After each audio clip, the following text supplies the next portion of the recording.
welcome to the Thursday Freakout, episode number 3-4 something. I don't even know what it is. I wrote it a while back. Actually, here's another episode, which I did the day before, so I'm not even keeping up with the numbers. What's up, the Green Man? He is first up and ready to enjoy this episode like no one else can, because most people don't. Most people could care less. Man, we got some stuff to talk about. It's almost like going back in time, reliving things like the Tic Tac situation in so many ways. And actually, one of the articles today rang true for me as far as what I was saying in the last episode about getting a bunch of people together that would like to maybe do some research. Now, I'm not one to do like, go back to the day of Roswell and try to figure out who was where, who was doing what, where did it go, how did it get dismantled, and who had what piece of aluminum. That's not me. It's too far back. I just can't, I can't enjoy something like that.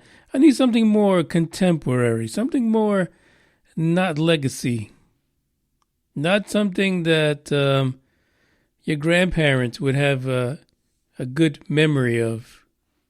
Well, if they're your grandparents, fuck, they probably have shitty-ass memory.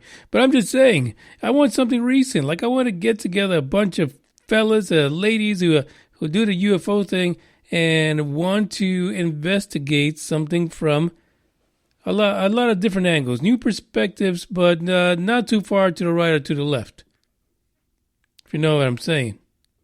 That's the idea. So the article today is going to chime in on that, and I'll let you know afterwards what I'm thinking about. Now, I was looking on Twitter right before getting on the podcast, and I noticed that the Out There channel and Goof on Radio are are having a war on Twitter. Well, I think it's over now.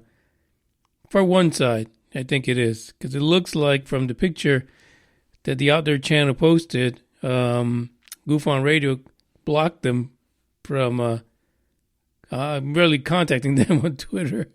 Hey, listen, you guys, and the funny thing about both the channels, right?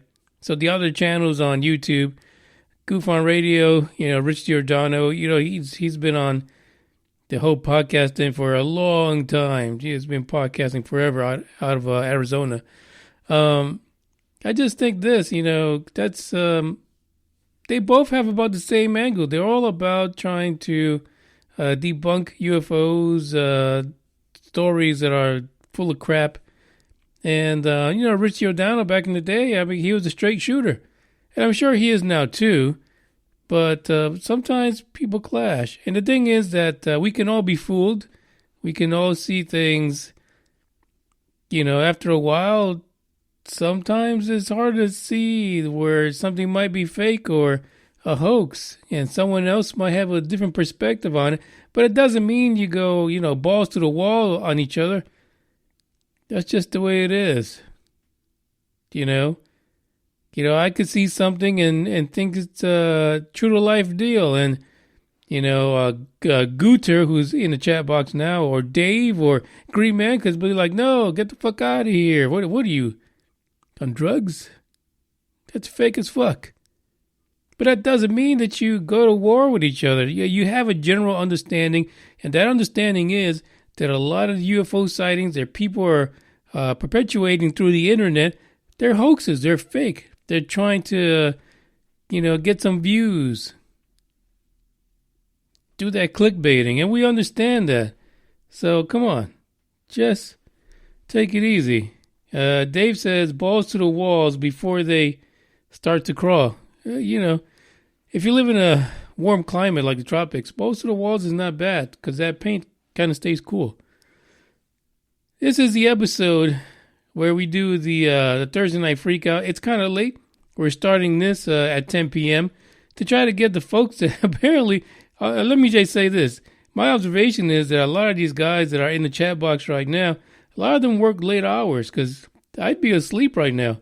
Totally. If it wasn't for this, I'd be snoring away. Me and Bugs having a competition. about who's going to, crack the foundation in this place. He'll beat me, hands down. But that's my opinion. Others might have a different one, so we're not going to go there.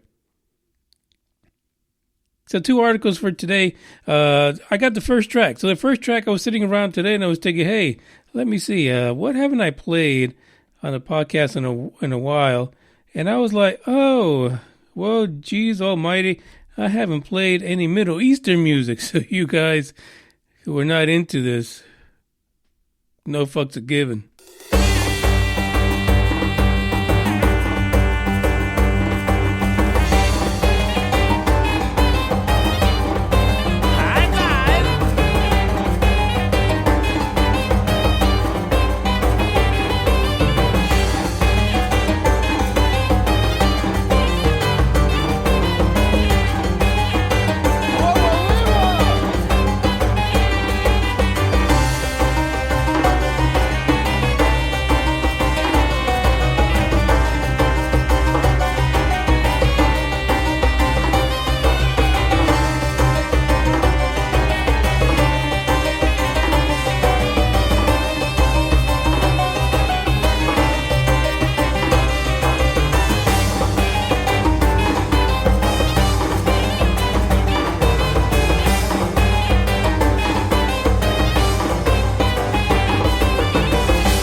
You can't. I can't pull a fast one on anyone in the chat box. Somebody already called out, basically asking if that was Borat. Of course it was. Freaking guy's hilarious. Yeah, Green Man did it. Was that Borat? You win the prize. Winner, chicken dinner.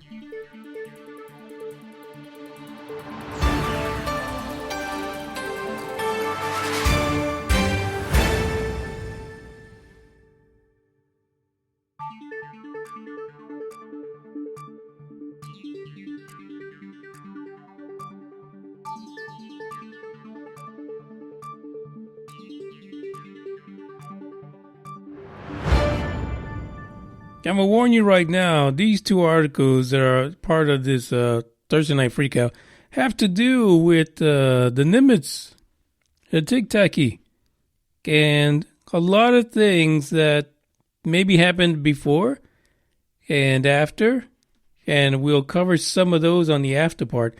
But the article that's linked in the descriptions, you guys have got to read these. Not so much the first article, because I think that the media is trying to rubber dick the current captain of the U.S. Nimitz. Yeah, the article titled USS Nimitz Captain Reveals Navy Pilots Do Have to Watch Out for UFOs After One of the Carrier's Planes Captured Secret Unreleased Video of 2004 Encounters with a Tic Tac-shaped mystery craft. Now, this is from the Daily Mail .uk. So, I don't know if this is one of those publications out there that one would consider like a tabloid. And I'm sure it is. I don't think I've ever heard a whole lot of positive things about the Daily Mail. But it is what the fuck it is, right? Apparently, they got an interview. Like, here's my thing. Here's my thing, Captain Clark. His name is Captain Max Clark. You really should have just left your head buried in the sand. They're coming after you for something that happened back in '04, 16 years ago. I know that you've received some briefings about it, especially since it is the same ship that was involved in the incident. People are going to tie you to it. They're going to tie you and ask you all kinds of things that you really don't want to answer. The commanding officer, of course, as we mentioned, Captain Max Clark, said it's important for his ship and everybody on it to be kept safe from unidentified aerial phenomena, UAP, as the Navy is saying they should be called, just to try to get away from the whole UFO thing, because only the people, the blue-collar folks, like to use UFO because we're fucked up in the head. And here's the thing, is that this incident happened in 2004, but it really follows this ship and all the occupants. And that's for the people who give two fucks, right? Because, the videos came out, people were like, ooh, and then it just died out. The Nimitz thing just died out and disappeared. And even the folks that follow ufology, that follow stories, that look at news articles and things like that, research, a lot of them have kind of put the Nimitz incident to the side already. That's pretty sad, because it's now. Fuckers want to sit around and talk about, Roswell and talk about Rendlesham. Nobody gives a fuck about those anymore. Really, let go of it. I mean, these guys probably have like a blankie that it's all dirty and full of holes that they had when they're like little kids, when they were babies, and it's still like, 40, 50 years old, wrapped up in it at night. Because they can't let go. Just let go of it. Cut the shit. That was my rant. All right. Apparently, the captain here, old Cap, decided to talk to dailymail.com. And he was actually on the bridge of the Nimitz when he did this. Very bizarre. He says, from my perspective, we have an obligation to make sure the airspace is clear. No fuck. Are you serious? What perspective is that? You're in the fucking military, protecting the country. That should be your only fucking perspective. See what I mean? You should have kept your head in the sand. Whether it's a UAP or a UAV, Unmanned Aerial Vehicle, this part of the airspace, I don't know what the hell happened there. There's actually a period after that and nothing else. Sheesh. Thanks. That's why it was a Daily Mail. Thanks a lot. Now, apparently, we've already seen in the last month or so that there was a statement by government officials that said that there's another video of the Tic Tac incident. It might be a full version of the incident, and that it cannot be released. That it would not be released because it was a matter of national security. Really? What is it that they're hiding? How is it that it's okay for all these little clips to come out? I mean, we could pass those bitches together, and all it tells us is we weren't ready, not prepared. We have no idea what was encountered, but right now, I believe that most people think that was man-made, and that our USS Nimitz, the flotilla, the pilots, everyone involved that day, they were like crash test dummies. They were there to test some kind of secret vehicle that the government's working on. Some even say it's some kind of hyper drone. Because really, those kind of moves, you don't really think that a human body would be in it. So I could see this might be some kind of a drone. But, even if we get that video, even if for some reason someone goes in there, it gets that video from the government, whatever the hell it is, I don't think anyone's going to give two fucks about what's in it, because no one's going to be able to explain it. That's the truth of the matter. Captain Clark is a native of Philadelphia, and he actually assumed command of the Nimitz on August 1st of last year. So he was not there, ladies and gentlemen. He was not the captain in charge when the Nimitz situation with the Tic Tac happened. It wasn't him, but I guarantee you, people are always asking him questions. They come across him and want to pick his brain about the situation, like that one answer. Yes, for the love of Pete, you should be completely and utterly down for making sure the skies are cleared. You have to be there. You come on. That's your fucking job, basically. Which is one of the things that bothers me the most about UFO incidents and things like the Tic Tac situation and so forth, is that that's their job. That's what they're supposed to do. Protect the waters around the country. Protect our shores. But I mean, I could imagine how you feel. I mean, you're basically, floating around with millions to close to $1 billion worth of hardware, and you look like a sloth. Basically, you can't do a damn thing about what you're seeing. It's pretty sad. It's pretty sad and scary, to be honest. I wouldn't think that the government at any time is not. And let me just clear that up. I would not think that this government has ever stopped investigating UAPs, UAVs, UFOs, whatever it is. It would be foolish to do so. And listen, there's a lot of people, I'm sure, that would love to get caught with their pants down for a good probing, but that would be an epic probing, one that would really be scary as hell.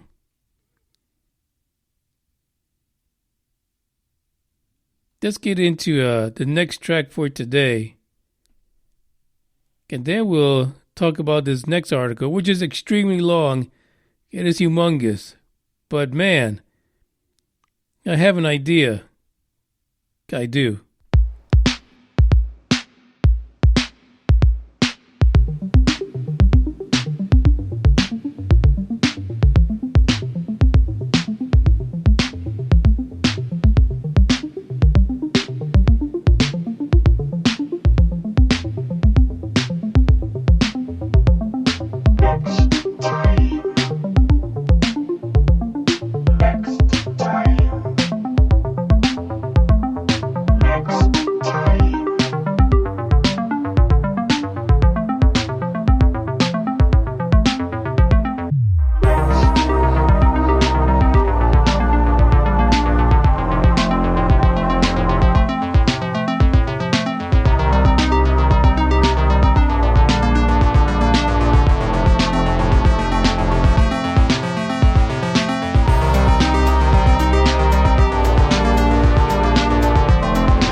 Welcome to article number 2. This article is so freaking long. This is the kind of article you take with yourself to the shitter. In case you're constipated, you know it's going to be a while for this stuff to come out, so you need to ingest something else. So ingest a little bit of knowledge, and the knowledge is brought to you by Popular Mechanics. Apparently, now this is fascinating because I didn't think, I'm always surprised. Okay, you guys know this. You guys have been listening, you know this. I'm always surprised when I see a UFO story on the New York Times. When I see a UFO story on any kind of a media outlet that in the past would not be caught dead with that type of story, whether on the front page, in the middle, in the back, under the parrot, on the cage, or wherever it is. But when I see something like Popular Mechanics, when I see Popular Mechanics come out with a story about UFOs, it piques my interest. This particular article, it's huge. It's written in fucking parts. There's like 7 parts to this fucking article right now. It's huge. But I tell you, you could probably, just to be able to take this in, digest it. You might take the 7 part to do one a day, and then think about it. Think about what they're saying. Apparently the author took the time to research, put together this whole timeline about UFOs in the United States, and especially the more contemporary ones, dealing with the Tic Tac and ATIP and that stuff like that. But there was an angle here that I thought was quite fascinating. The link is in the description. I really invite you guys to check it out because I think that I've had these thoughts before about one particular person they talk about in here, and I feel that like they're the Illuminati of ufology. Yeah, they're like that person. He's its own secret society basically, and he's in the he's in the shadows, kind of pulling the strings like a puppeteer when it comes to ufology. I really do. I really think he's the one. It turns out that this person decided to get together and figure out what's the timeline of things. How did things happen recently when it came to basically all this recent UFO goodies that came out in news and videos and clips? Oh my. So the person spent over a year investigating the government's interest in UFOs. Easy peasy, 1, 2, 3, right? I mean, it's everywhere. And as much as they say they're not doing it, yes, they fucking are. Yes, they are. It turns out that this individual came across something really important. And that is that there were over a dozen people with backgrounds inside of the government and that were involved at one point or another with Bigelow Aerospace that he had talked to that admitted that there was some funky stuff going on with UFOs, the government, and someone who adoringly I referred to as Deuce Bigelow, the Space Gigolo. You know who that is. Robert Bigelow, the CEO of Bigelow Aerospace. And you know what? The guy's a billionaire. Come on. The first part of this article is a disclosure. Now, I'm going to take this very lightly because we all know that's not disclosure. There wasn't nothing disclosed other than the usual UFO shit. Let's be honest.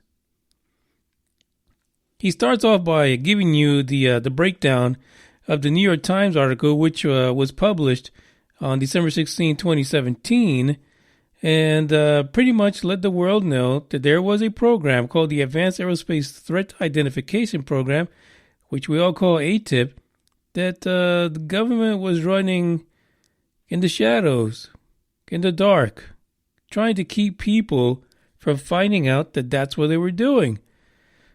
And here's the funny thing, because the Black Vault apparently got some news from, I guess, the government. Initially, the Pentagon, and this was all over the place, afterwards, because a lot of people started saying that Luis Elizondo was a fake, a fraud. Initially, the Pentagon said ATIP, it's the rum again, had indeed investigated UFOs under the leadership of Elizondo, who was a former senior member of the Office of Undersecretary of Defense for Intelligence. They need to shorten these damn names. Eventually, they reversed themselves. They said, hell no. Senior strategic planner and spokesperson Susan Guh told the Black Vault neither the Advanced Aerospace Weapons Systems Applications Program, or AWSAP, nor ATIP were UAP related.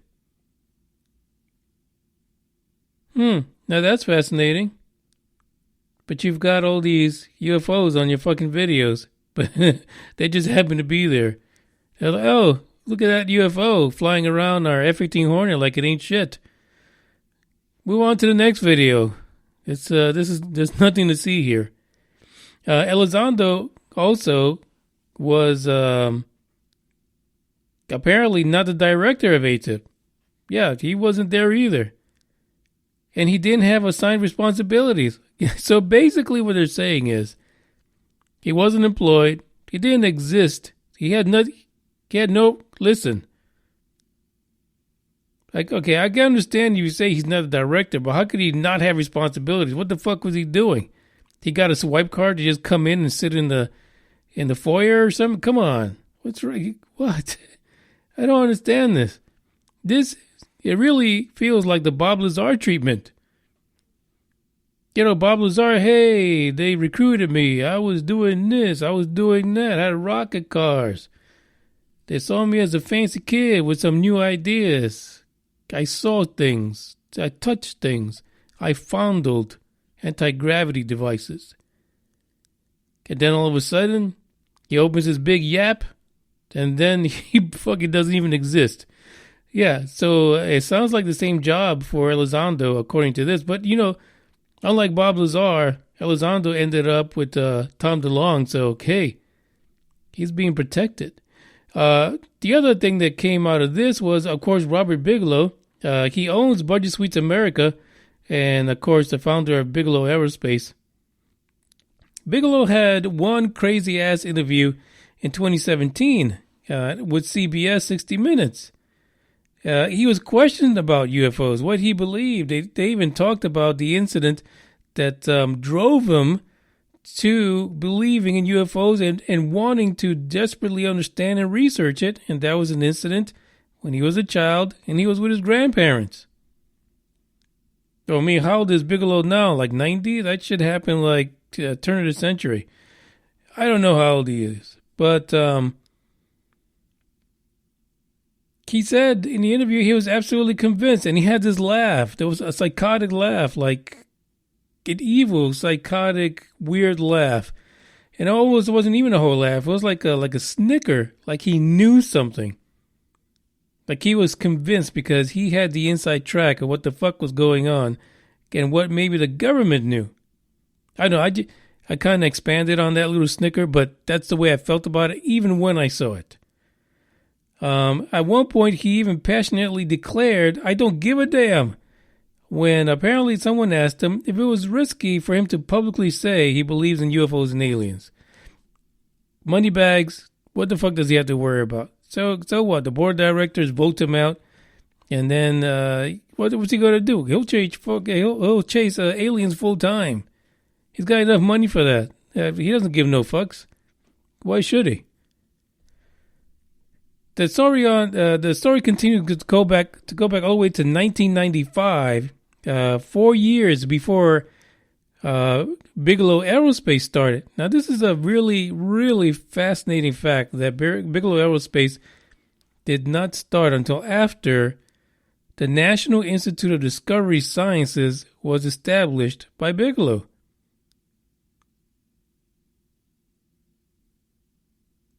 NIDS was described as a privately funded science institute engaged in the research of aerial phenomena, animal mutilations, and other related anomalous phenomena. We know the stories of NIDS because apparently NIDS, even though it was disbanded in 2004, they spent some time at Skinwalker Ranch. And though it's hard sometimes to come across reports from Skinwalker Ranch incidents, you hear the stories all the time.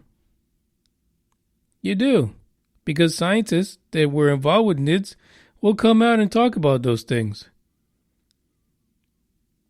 Some of the things that NIDS encountered was things like a lot of paranormal things, cryptid encounters, of course the mutilations, and they experienced a lot of UFOs. There was one incident that they talk about, and it happened to a visiting scientist. And here's a quote. In the living room of the former NIDS double-wide observation trailer staff quarters, a 3D object appeared in midair in front of them. It changed shape like a changing topological figure. It went from a pretzel shape to a Mobius strip shape. It was 3D and multicolored, and then it just disappeared. Out of nowhere, like it was going through a kind of a dimensional rift. It appeared, three-dimensional shape, right in the air. That's fucking crazy.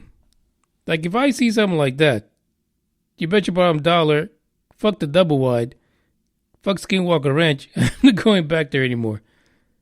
That is absolutely bananas. If you go into this particular article, that was just part one.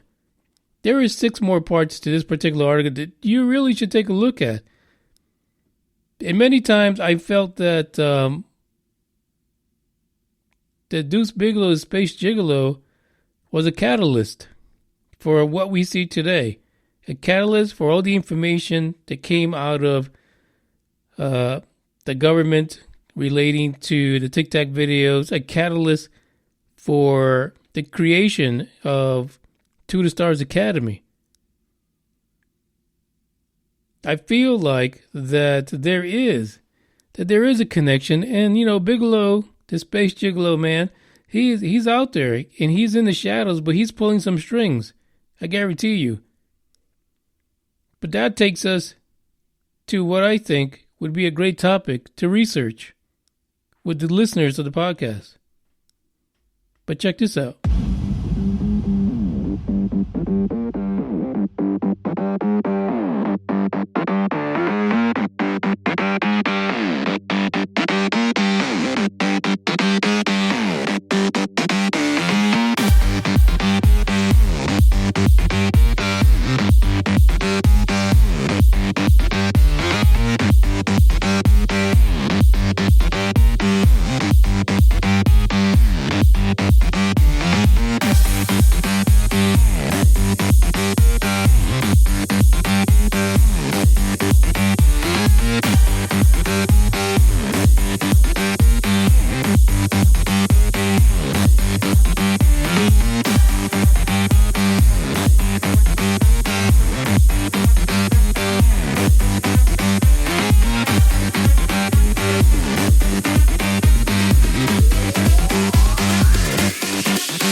don't know what the hell is wrong with Texas, especially San Antonio area. We got this cold front that came in, and I've been just freezing my ass off. I don't get it. It just makes no sense that this is happening. When, just last week, I was over by the Gulf of Mexico down there, investigating a paranormal situation for the Dark Horde. And dagnabbit, when I tell you it was warm, humid, and today it's terrible. It's terrible. So the idea here is that I am looking for listeners who are willing to contribute a little bit of time to their interests. I mean, let's be honest. Anyone that's interested in ufology and UFOs, you're reading about this shit already. You have some insight. You're not just a passing interest for many of you because, hell, you're listening to this podcast. I mean, if you come this low in the totem pole, fuck, it's not a passing interest for you. You're into this shit, for real. So my idea is that we will investigate the timeline that's in this article regarding Deuce Bigalow, the Space Gigolo, the creation of Bigelow Aerospace, and the fact that NIDS happened right before that.